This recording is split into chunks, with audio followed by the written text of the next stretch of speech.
page for theatercriticism.com. And by the way, I just posted a brand new review for Kimberly Akimbo on Broadway, which is showing at the theater. And if you haven't had a chance to go check that out, I suggest you do. That's theatercriticism.com. It's also, we broadcast this show to my own YouTube channel. And hopefully those of you who miss any of the shows that we check out the archive there. All of our shows, for the most part, have been kept on the YouTube site, except for the very, very first few. And I apologize that I wasn't able to get them hooked up to YouTube then, but most of the shows that we've done over the course of the last almost 2 years now have been archived there. So that's great. Tonight, we are taking part in the Museum of Broadway. This is a brand new opened museum on 45th Street, right off of Times Square in New York City. And those of you who don't know about it, well, now you do. On December the 19th, a few weeks back on Monday, we actually did the first part of this tour of the museum. And we literally, I've got another image from the museum to post for you tonight. That means I've got to do more than 1 minute or so to be able to keep up. So right now, I think we're in a good shape to be able to get these images up. But I did want to remind everybody that if you would like to make a comment tonight, please go to https://streamyard.com/Facebook. This will allow me to see your name if you're posting from Facebook. I'm not quite sure what happens on YouTube if you're posting, but I should be able to see names of whoever it is if you go to that link that I've got up right now, because that allows Facebook to understand that StreamYard, which is a third party application, is giving permission to Facebook to have your name publicized. And so if you don't mind doing that, I'd appreciate it. It'll make my life a little bit easier to know who's talking to me. Again, first thing before I go any further, go Green Wave. Tulane had an outstanding victory. My alma mater, 46-45 in the Cotton Bowl. And I know that the national championship is on right now with Georgia and TCU, but I have no dog in that hunt, and whoever wins, wins. And I'm happy as far as that goes. I do have friends in Georgia, so I probably shouldn't say that I'm not pulling for the dogs, but you know, at this stage of the game, I'm just going to say whoever wins, wins. We'll leave it at that. So let's go on to the museum. For those of you who are here tonight to get a little look-see at the Museum of Broadway. If you haven't been, again, like I said, it's on 45th, not far off of Times Square. The museum is, I think, again, I think around a $50 admittance. It's a self-guided tour. I think they have maybe a discounted $40 or so charge for seniors and for students. But if you go, you will amazing things. And we did say that this was going to be called From Hair to Hamilton, because we left off right as we got to Hair around 1968. So these are some of the costumes that you can see there from Hair. And although you know, they've got several different special displays that are on for specific shows that they're really happy to announce. Like Oklahoma, they've got the corn growing as high as an elephant's ear, et cetera, or an elephant's eye.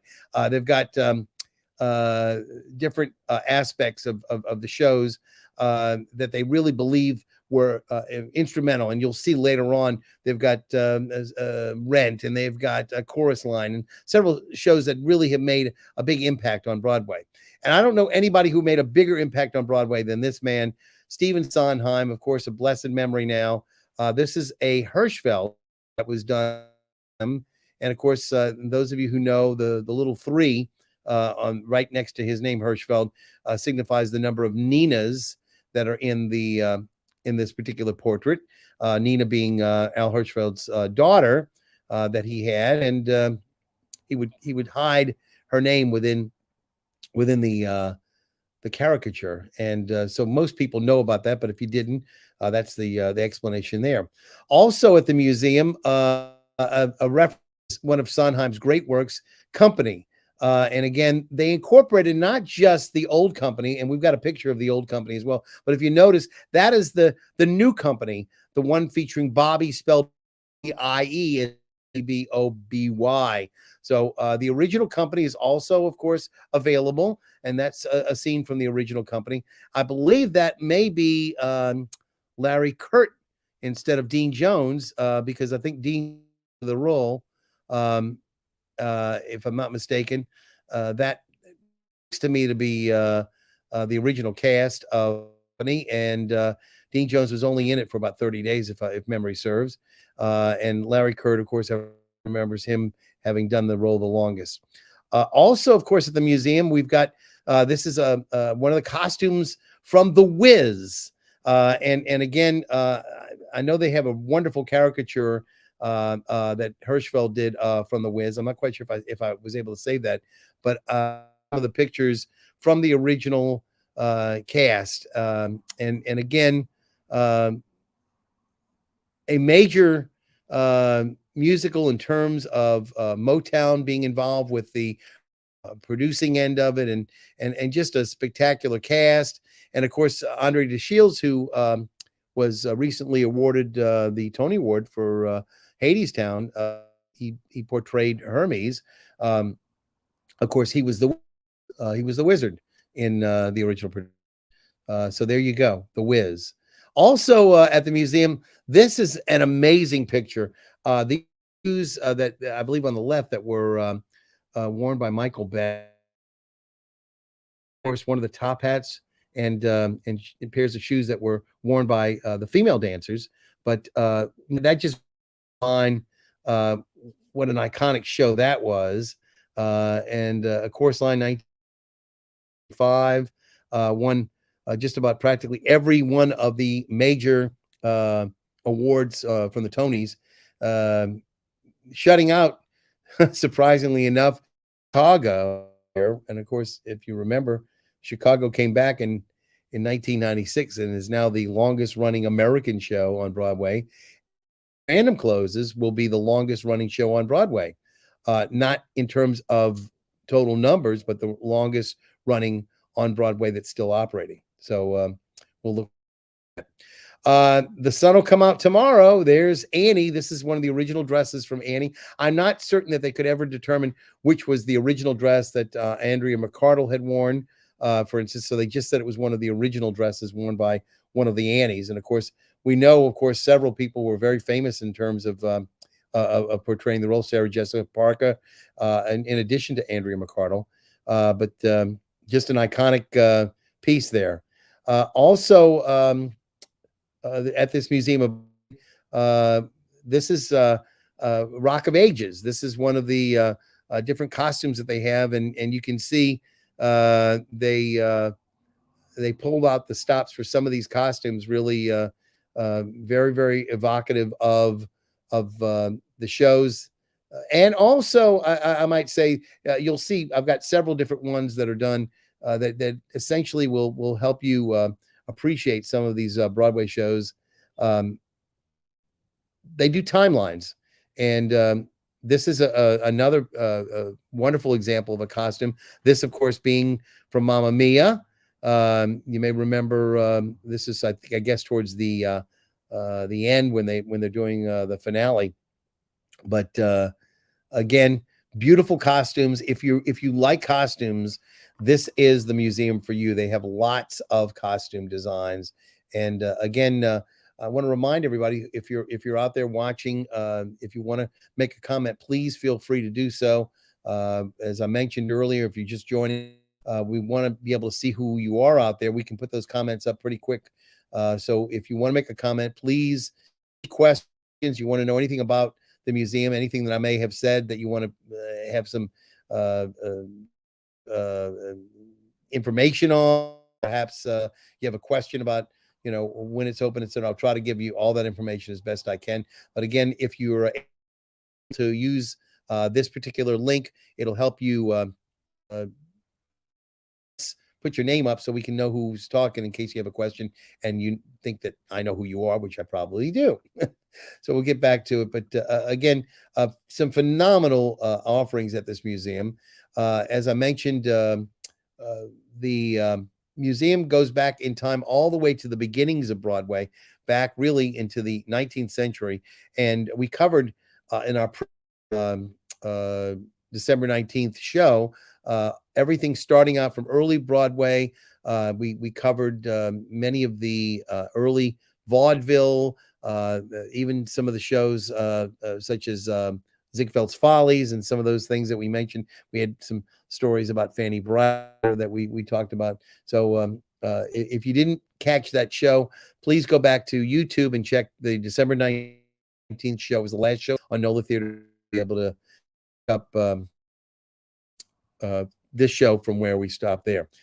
This is a wonderful picture. That is New Orleans' own Dorothy Lamar. Again, this is from A Day in Hollywood, A Night in the Ukraine, which of course was well, I remember the CD, the album, the cassette was on DRG Records, and it's essentially a sort of a takeoff of Hollywood, and you've got there the Marx Brothers, and I believe that's Priscilla Lopez, who some of us may remember, perhaps A Chorus Line, or perhaps some other many shows she's been involved in.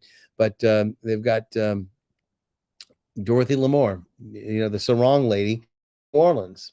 And I thought that was really kind of an amazing thing too. Again, the Museum of Broadway on 45th Street. Here's some more, and you can see some of these are really fantastic. You've got the Pirates of Penzance. You've got the Three Penny Opera, the Cherry Orchard, and I'm not even sure what the last one is, but I mean, beautifully rendered costumes. If you're interested in costumes, again, this is a museum for you. Again, going back in time, this is a picture from the Pirates of Penzance, and I know it's sort of an iconic picture, but this is Linda Ronstadt in her absolute best, and Kevin Kline, and those of you who saw the film of this, just an incredible version. And I know that the person who played the role of the Major General was George Rose, and I know I saw a wonderful piece that was done by Ed Dixon, which he did Georgie. He did he rendered, if you will, or channeled George Rose, and it was just a fantastic play. If you've not seen it, I recommend you try to check it out and see if it's available anywhere online or whatever. But Ed did a wonderful job of that, and of course, as I said, George Rose was the Major General in that production, and really was, I think, almost catapulted to fame because of that. He made more money doing that, I think, than anything else, especially put it on film. There you have it, the Pirates of Penzance. And just for those of you who know, I do like to have a little cocktail from time to time. Tonight, in a Crew of Toth, it's Mardi Gras after all, a Crew of Toth cocktail glass. And I remember that the king was named Tom Collins, and it's a Tom Collins glass, of course. So anyway, I'm having a Harvey Wallbanger tonight. For those of you who don't know, a Harvey Wallbanger is essentially driver, which is orange juice, but they float Galliano right on the top of it. Galliano is an Italian liqueur.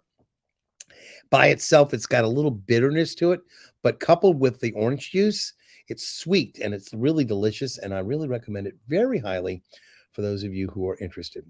Moving on, if you have any comments, please feel free to put them up on the Facebook or YouTube. This is a wonderful picture. George Hearn and Gene Barry. Gene Barry on the left, George Hearn, of course, from La Cage aux Folles. And we don't get to see these older pictures, but I just thought I was captivated by this. It was such a wonderful show for Jerry Herman. And of course, I remember Gene Barry when he was Bat Masterson on TV. And then later he played Amos Burke in Burke's Law. And of course, George Hearn is one of the great, Broadway actors. Just fabulous to see him in all those feathers.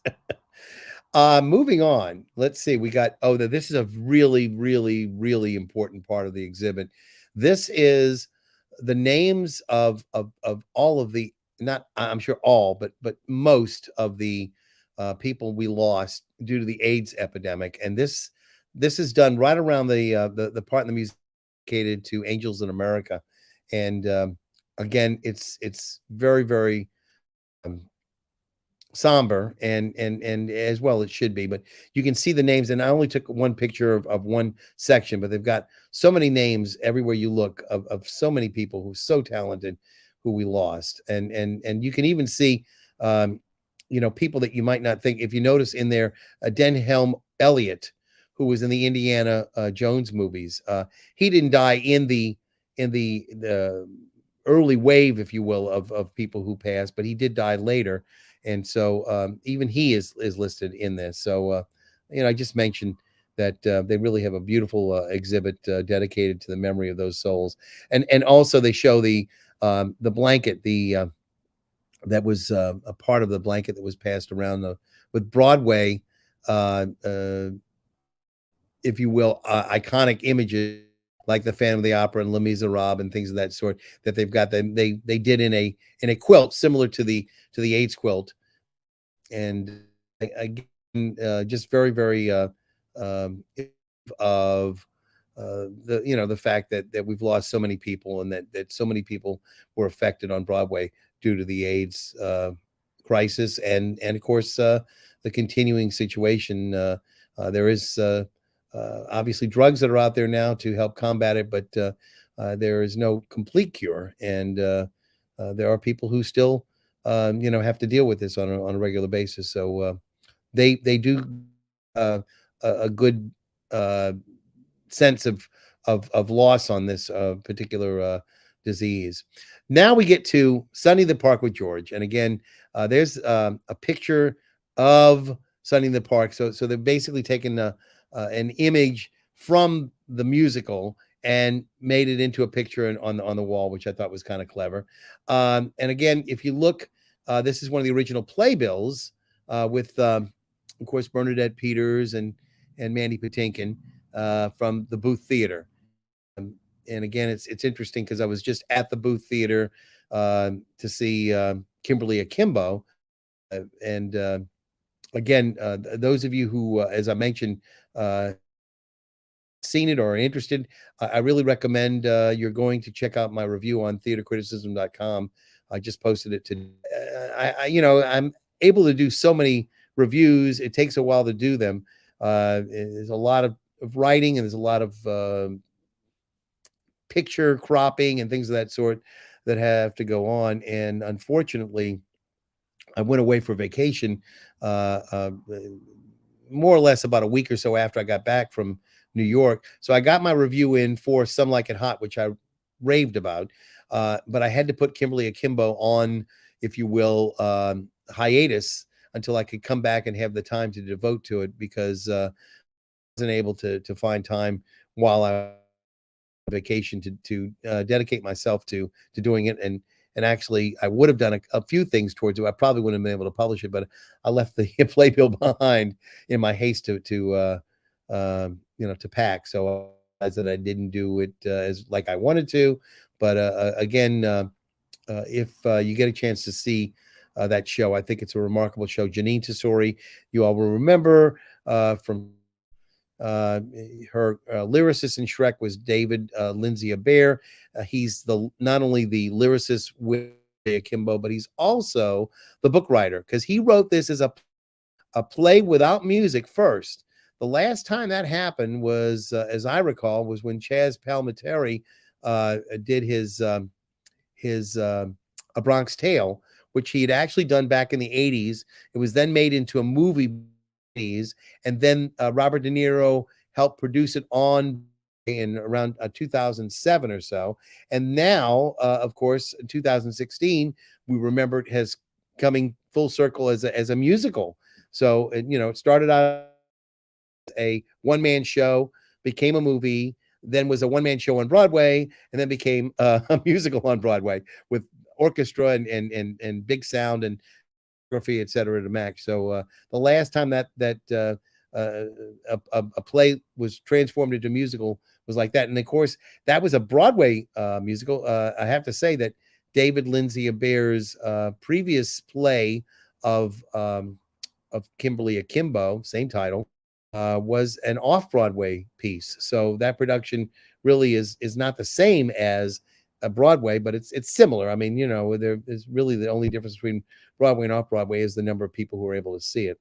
But again, very interesting work, and I really do recommend you check that out. This is Andrew Lloyd Webber, of course, a Sondheim Hirschfeld earlier, Andrew Lloyd Webber, two of the biggest forces on Broadway, and Andrew Lloyd Webber, of course, the creator of so many wonderful musicals. But I think his essence is really wonderfully captured by Al Hirschfeld here in this caricature, and looking at some of the things that Lloyd Webber was responsible for. Here's some skates from Starlight Express. And of course, dear to the heart of Brian Batt, who was in that, and several other, some wonderful work in that. And again, I can't, anybody going on Broadway knowing that they're going to have to put roller skates on, and that they might actually injure themselves on stage. This is a rundown, if you will, of the Starlight Express stage and the bridge above it, etc. And you can see just how elaborate it was. Fantastic. And some of the costumes are underneath there that you can see as well. Just a wonderful opportunity to really delve deep into Starlight Express. And again, we're talking about Andrew Lloyd Webber now, iconic of from Cats. Of course, we all remember Betty Buckley being involved with that. And now we got Phantom of the Opera. Now that's the costume of the Mask of Red Death. I'm not sure if one of those is Carlotta, but I'm assuming one of those is Carlotta, and one of them would be perhaps Christine Daae, but it might just be one of the other members of the cast. I'm not quite sure. I never did take notes on that one. I just took the picture for the Phantom. Interesting thing about the Phantom, I'm going to show you an interesting picture. They've got a really that, of course, you may remember that was the monkey that was featured both in but also you may remember it figures also in Love Never Dies. It's the thing that they auction off at the very beginning of Phantom, and it does have a life of its own that it springs to life in Phantom of the Opera. But one of the interesting things about Phantom of the Opera, of course, is the longest running show on Broadway.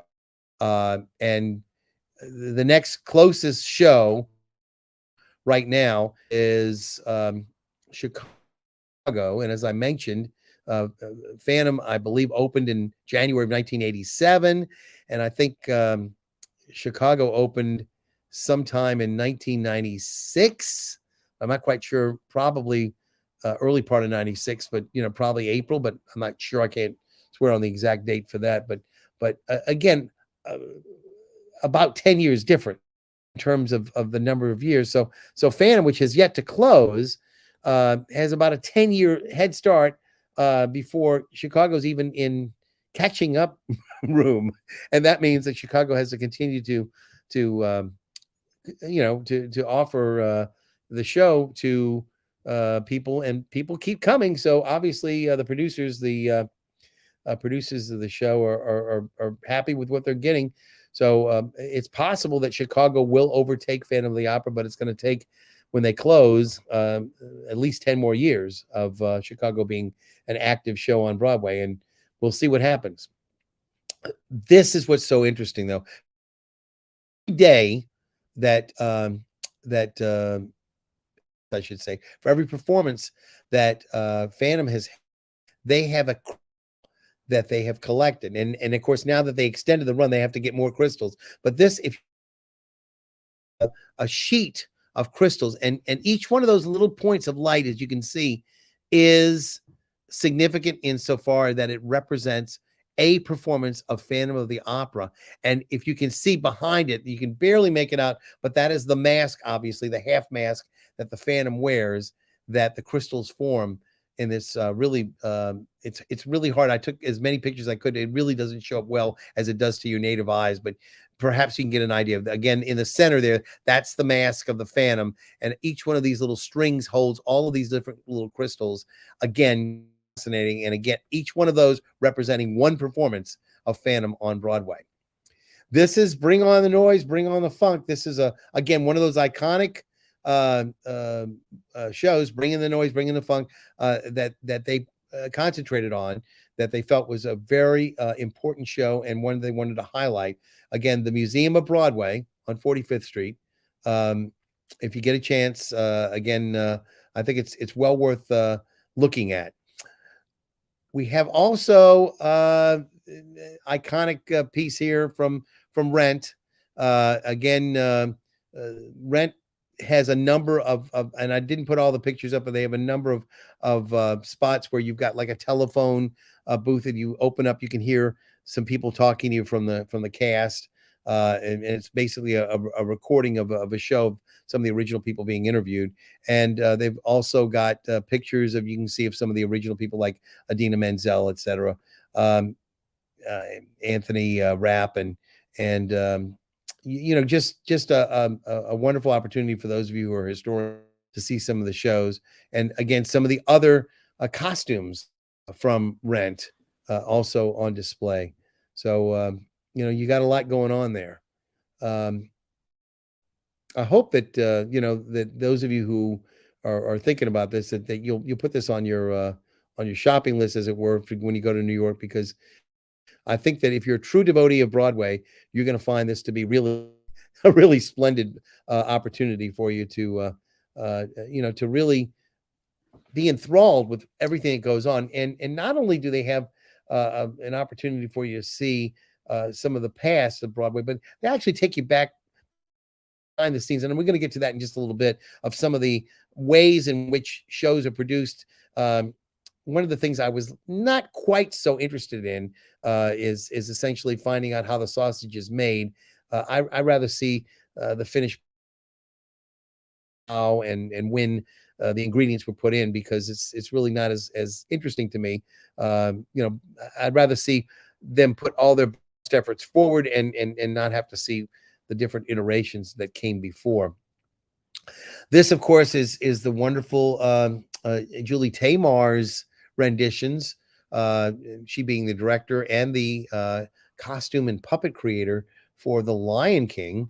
And those of you who just saw it at the Sanger know how still incredibly perfect those puppets are, and the costumes, and the different animation that they have going on to create the illusions, if you will, animals moving, the beautiful, graceful elephant, and the rhinoceros, and of course all of the different lions and other animals that they have. Just fantastic work. This is of Julie herself, and she's got a number of pieces that she's working there. This is from The Lion King. I'm not quite sure what year this would be, but of course, Lion King opened in '96. So she's probably, this is probably right before that. So I would imagine that you can see in the background even some of the savannah that's represented by the people with the savannah leaves on their head, or the grass on their head. This is, of course, from the. Now, I have to say, they have a room dedicated to the producers. They've got Bialystok and Bloom everywhere that you can imagine, and they've got the desk, Bialystok, which you get to sit behind, and you can take pictures, etc. And of course, Huffman there in the foreground with Matthew Broderick and Nathan Lane, and my good friend Katie Huffman. I texted her this picture, and I said, look what I'm looking at, kind of, and she sent back, I've worked with that lady before, but you can see probably why she won the Tony Award for the producers, as did Nathan, and I believe Matthew too. But all I can tell you is it's a fun room. If you get a chance to see the producers' room at the museum, you'll love it. And again, they encourage you to bring your phones in or your cameras in and take pictures. I mean, they really are pushing for you to because they want you to really promote this on social media. So keep that in mind. Um, that when you go to this museum, this is not one of those museums where they say put your cameras away, put you can't see anything, you can't take pictures, you can't take anything home, you can't share anything. They want you to share. They want you to do all you can to promote this museum. And this is, of course, some iconic pieces that they have on display. The red kinky boots from the musical of the same title. Firestein and Cyndi Lauper, music and the composer of the music, respectively. Harvey doing the book, and those of you who are interested and will probably recognize this one coming up. This is the iconic lamp from Aladdin from 2014, rubbed by Aladdin. So he gets his wish and he gets the genie to come out, and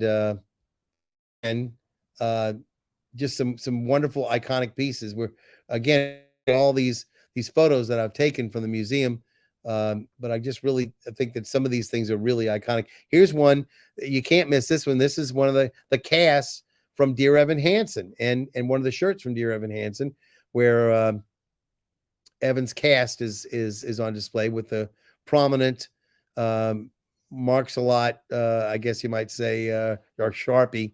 It's really more a marks a lot rather than a Sharpie of Connor and Connor Murphy, and those of you who have seen Dear Evan Hansen, whether it was at the Sanger or maybe I think it was at the Mahalia Jackson. Coming to think of it, it was supposed to be the Sanger, but that was during that had the difficulties Hard Rock Hotel coming down and the Sanger being damaged, that they had to move it over to the Mahalia Jackson Theater for the Performing Arts. But again, the iconic cast from Dear Evan Hansen. We also have, let's see, okay, this is from Six. These are the earrings that the six wives of Henry VIII wear, starting from left to right. You've got beheaded, died, divorced, and survived. There you go. The six queens earrings from and again, this is even more vintage, more recent vintage than the others that I mentioned, even Dear Evan Hansen, which would have been 2017. Okay, moving along, we've got more from the Museum of Broadway. This is the sheriff's hat. You may remember from Best Little Whorehouse in Texas. And I always enjoyed this particular show. I always thought it was a great, small, but it had a lot of heart. There's a lot of fun in it, but it was a little bit of a departure for a lot of people. It had I might say an item there that they were dealing with in terms of the ladies of the evening and a place of ill repute that they were dealing with, and that wasn't exactly what most people would think of first time when they are thinking about a Broadway show. But again, a lot of fun. This is obviously a model for somebody doing the stage design, the scenic design for In the Heights, and again, they've got this configured. I think it's beautifully done, and they've got pretty much everybody there, and you can see it's all scaled down. You can see the scale of the actors on stage, etc. Again, congratulations to JPAS. They did the first regional premiere of In the Heights here with an all Latinx cast, and again, that was done just in the last few months. So congratulations that we actually are keeping up with them finally. I know that In the Heights has been done in a lot of communities a lot earlier, so I'm sort of glad that we got around to it. This coming up is another scenic design, a stage rendering. I found it fascinating. This is really from the Gershwin Theater, and this is actually go all the way around it. You can see the backstage area as well, but this is uh, the design for the Wicked production, Gershwin Theater. And again, for those of you who know this, it's not any news to you, but the Gershwin Theater is the largest Broadway stage, 1,935 seats, and that is the largest stage on Broadway, which of course means that the Sanger Theater, with its 2,660 or so seats, is bigger here in New Orleans than the biggest Broadway stage. And now, not as big as Radio City Music Hall, sorry about that, but that's not really considered a Broadway stage. It's not considered a legitimate Broadway theater because they don't present theater in it all the time. But again, beautiful designs here that you can see of Wicked. This is, of course, from Hamilton. I promise that we're going to do this. It's called From Here to Hamilton, the second part of our Museum of Broadway tour. But these are the actual costumes worn by, of course, from left to right, Lin-Manuel Miranda, Philippa Sue, and those are the boots that Lin-Manuel wore. In case you're wanting a little close-up, there you have them. Again, great to see representation of Hamilton. It really is given not as much as in terms of respect. They didn't dedicate a whole big room to it and didn't go into it, which I was a little bit surprised by. But they didn't do a whole lot on either, because I think the fact that Les Miserables was really started in France, and of course then it went to London, and then it came to the United States, that maybe they were thinking along the line, wanted to promote shows that were really Broadway first, or off Broadway, that were transferred to Broadway. So anyway, this of course is from the recent times. This is from Moulin Rouge, and Karen Olivier wore this particular in the show. And again, it's not a photo that really shows off how spectacular the design is, with all the intricacies that are built, and the different colors that are in it, and it's just marvelous. It really is lovely. If you like costumes, you will love to see this one as well. And again, speaking of costumes, more costumes. Again, this is just some of the costumes they have on display from various different shows. And I didn't take pictures of each one of the shows. You can get an idea about some of the grand sweeping costumes you've got by just looking at those. Now, this is sort of the backstage. Again, as I said, for me to be able to see some of the things that they've got, these are some of the lighting designs that they've got, and some of the people they have that are on the show that go down level. They've got people like Janine Tesori, and talking about what her part in putting on a Broadway show is as the composer of Now Kimberly Akimbo. And you've got other people such as Lynn Nottage, who of course was the book writer for MJ the Musical and Sweat, the play that she did. They have all these different people who help make all the parts work for a Broadway play and a musical. So here you've got some of the props for, and I'm not sure if this was, I believe this might have been for A Gentleman's Guide to Love and Murder. I'm not quite sure, but maybe if anybody can see that, it might be. But again, just different props that they have to have at different times and things of that sort. Fantastic look into the prop master and the people who do the stage man, what they do. This is the announcing booth where the stage manager would say, places in 5 minutes, and what have you. Thank you, places, and what have you. So again, they go into details about what a stage manager does. As an example, you can read about what they contribute to a show and why they're an integral part of a show. And again, actors and stage managers are considered, integral parts and work hand in hand with each other.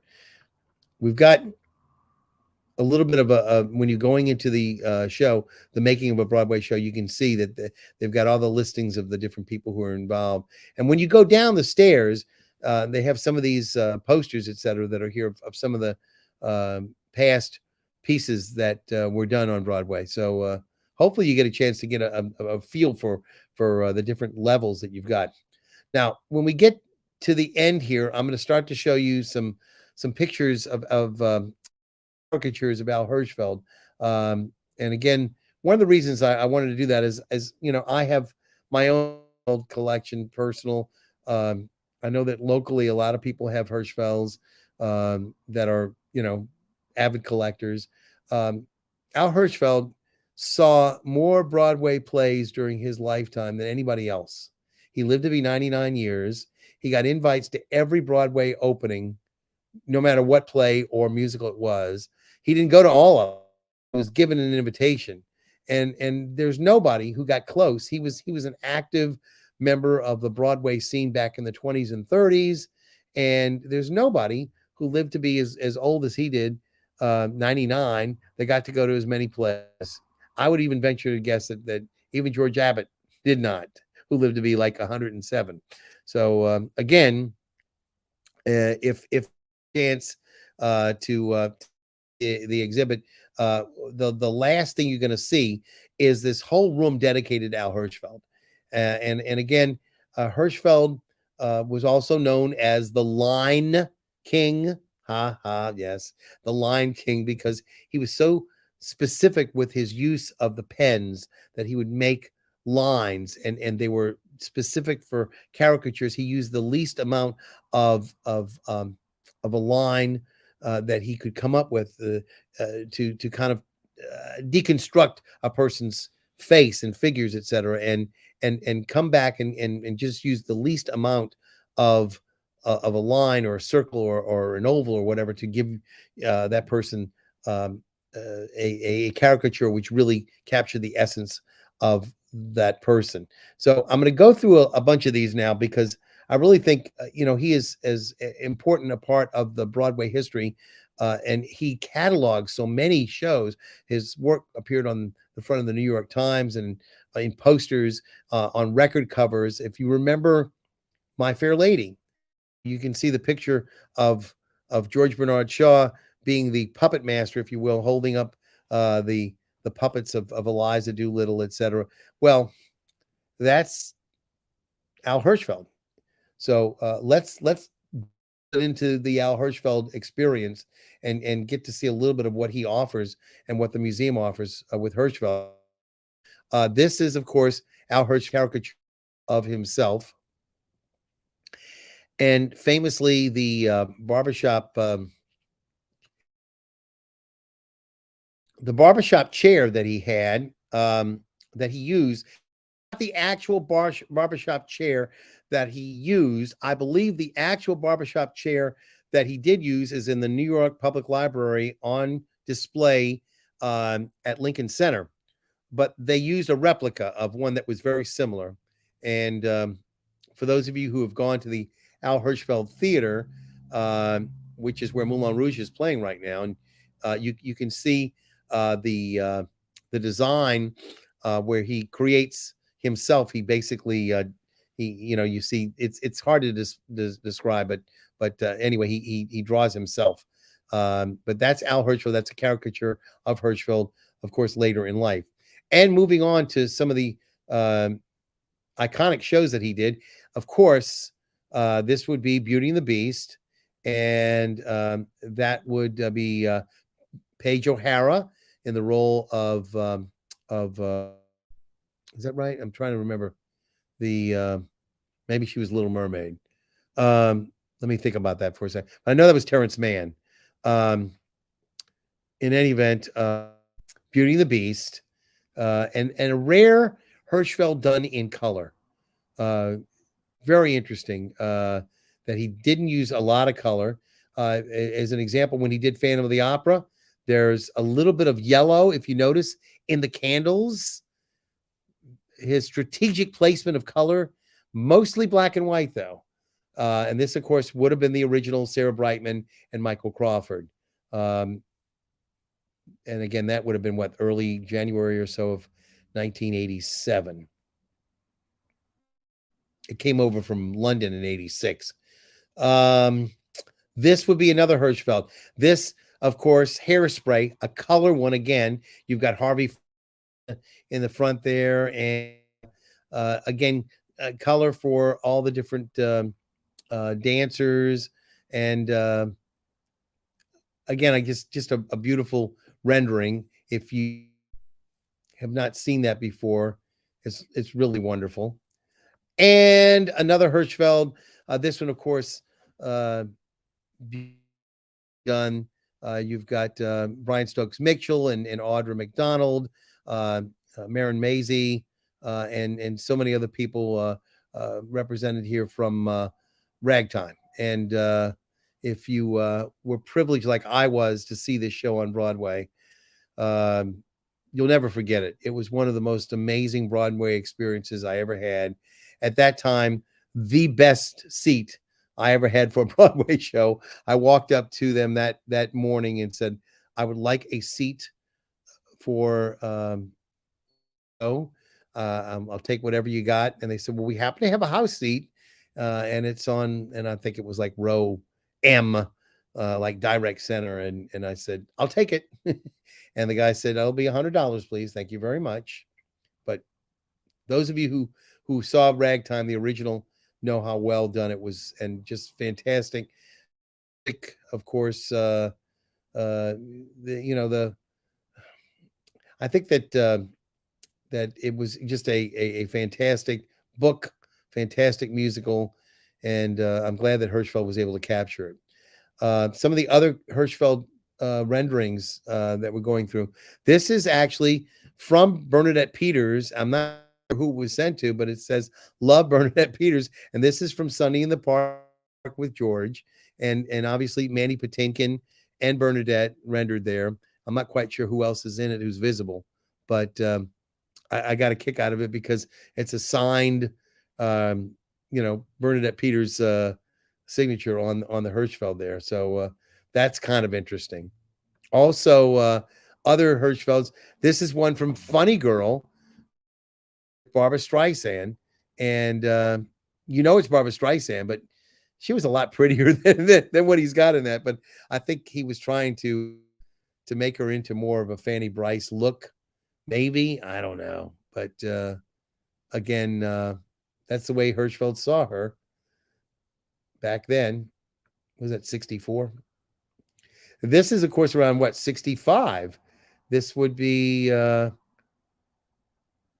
64 too. 64 too.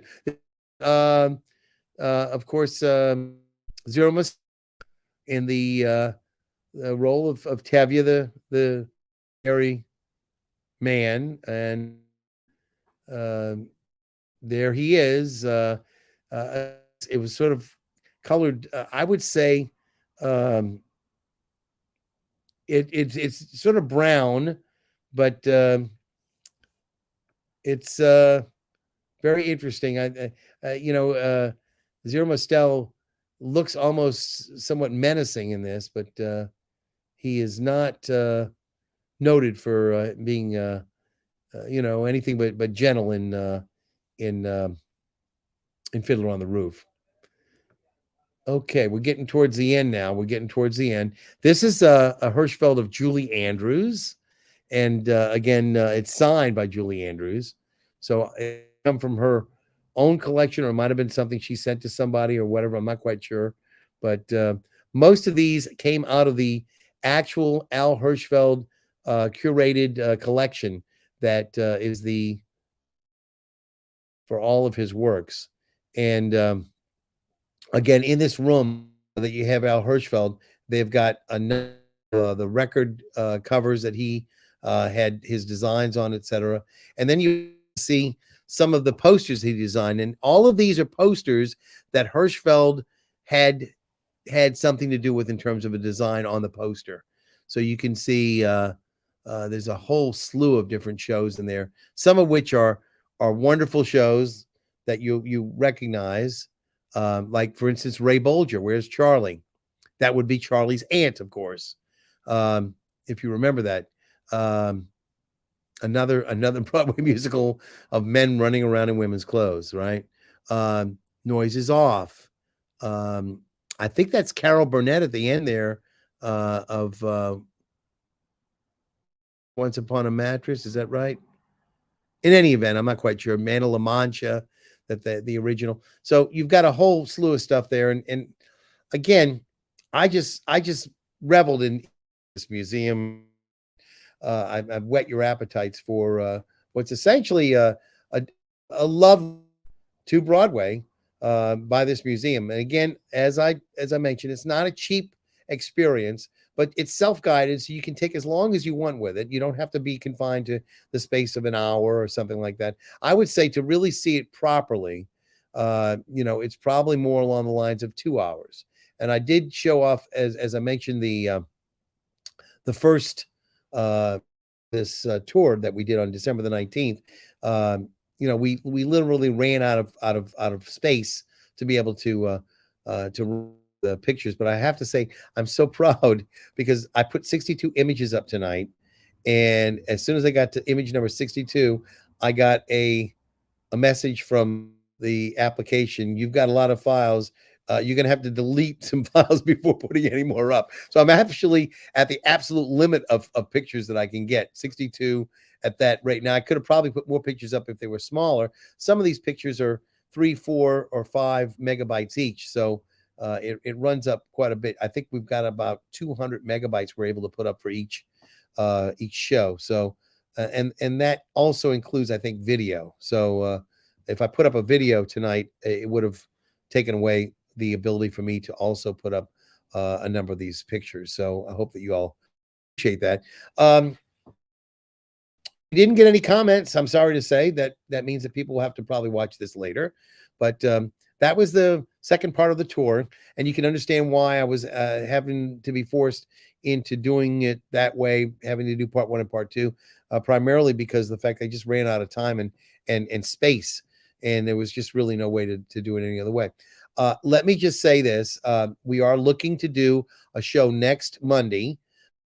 I'm planning on doing it at the regular time at 8 o'clock, although it is a possibility that we may start late.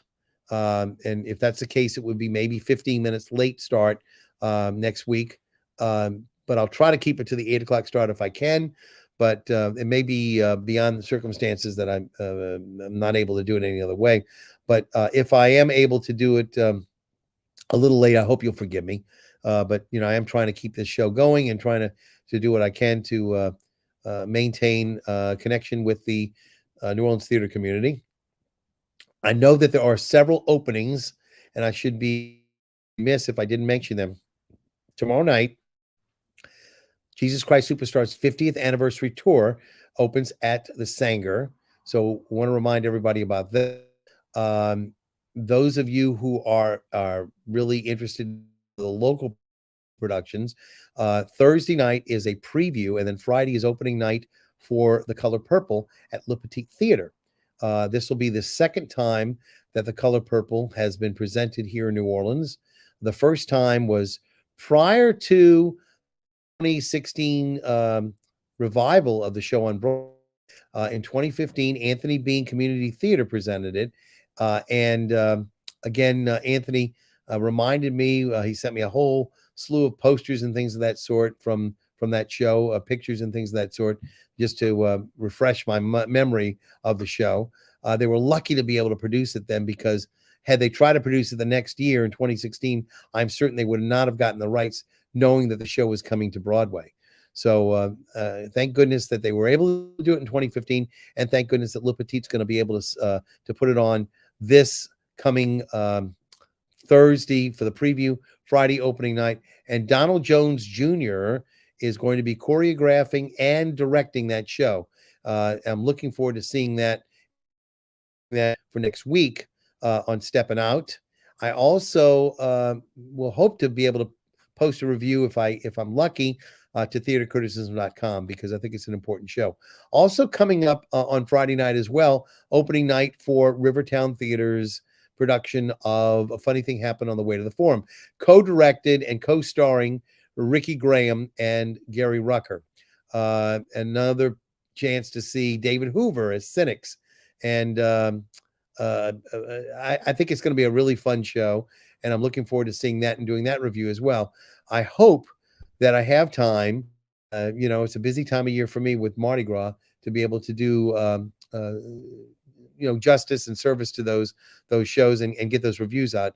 It is mentioned times difficult when you've got 3 shows that are coming on in a week to be able to do them. And one other show that's opening is something called The Cave. This is intramural theater. They're this show indoors. A lot of things that they've presented in the past are outdoors, but intramural theater is presenting The Cave. And the concept of this is it's a piece that they kind of wrote, collaborated on together. And I can only tell you that it's about a sentient cave in which explorers go in and start communicating with the cave, and the cave starts talking to them, or does it? I'm not quite sure. So we'll have to see. But apparently, that's going to be going on, and I'll be seeing that show as well coming up this next weekend. So a lot of shows. That's 3 of them right there. And if I didn't mention your show, forgive me. I'm trying to keep up with everything. But if there's another show out there, let me know and try to contact me if you would. Let me know. I'll certainly deal with that. I know that on the 19th, for those of you who are movie buffs, they're going to have a showing at the Broad of Maybe No One Will Come, which is a documentary on a New Orleans artist named Valerie Sassafras. And if those of you who did not see the film at the New Orleans Film Festival a year ago, perhaps would be interested in seeing the film being released now at the Broad. It's going to be shown on November the 19th at time, but it's going to be at the Broad, and you can go check it out for yourselves. I don't know if it's going to be on for longer than that one night on the 19th, or if it's just going to be that one night, one and done, or whether or not they're going to have it on for a longer period of time. But I keep, that in mind as well for people who have not seen it yet. It's a very interesting documentary and fun. And those of you who do not know about Valerie Sassafras, it's I would say a look into her psyche and a lot of fun explaining her character as best it can. So you'll have that to deal with as well. I guess that's pretty much it for tonight. We're going to sort of close things down. Next week, we should have, again, a show. I'm not sure if we're going to have people from the Cave, if we're going to have people from Rivertown Theaters talking about a funny thing happened on the way to the forum. I've extended invitations to both of those groups. I don't know whether or not Le Petit Theater will avail of an opportunity to come on as well. They all have opportunity to show up. This is a forum for them as well as it is for me. I'm happy to host them. So if anybody out there can get word in the director's ears or the artistic directors, let me know if they can. Also of interest to me is the upcoming Charlie Parker's Yardbird, which is an opera that's going to be coming up as well. So that's going to be at the Jazz Museum. So on Aretha Castle. So a lot of stuff coming up, a lot of openings. So welcome back. The new year is here. 2023 promises to be an excellent year, and we'll get a chance to see another iteration of Wrong at River coming up in another month or so. So looking forward to a lot of fun stuff. And of course, there's this little thing called Mardi Gras getting in the way too between now and then. So hopefully, we all have a very good Mardi Gras season and enjoy the theater that there is before and after Mardi Gras to come. So for right now, I guess I'll just leave you right now and just thank you all for being with me tonight and having patience to go through all those shows with me, all the pictures. My name is Alan Smason. Again, this has been NOLA Theater Talk. We broadcast on the NOLA Theater Folk Facebook group, the theatercriticism.com Facebook page, and my own YouTube channel. And from me to you, I guess, as always, as I always say, I'll see you at the theater.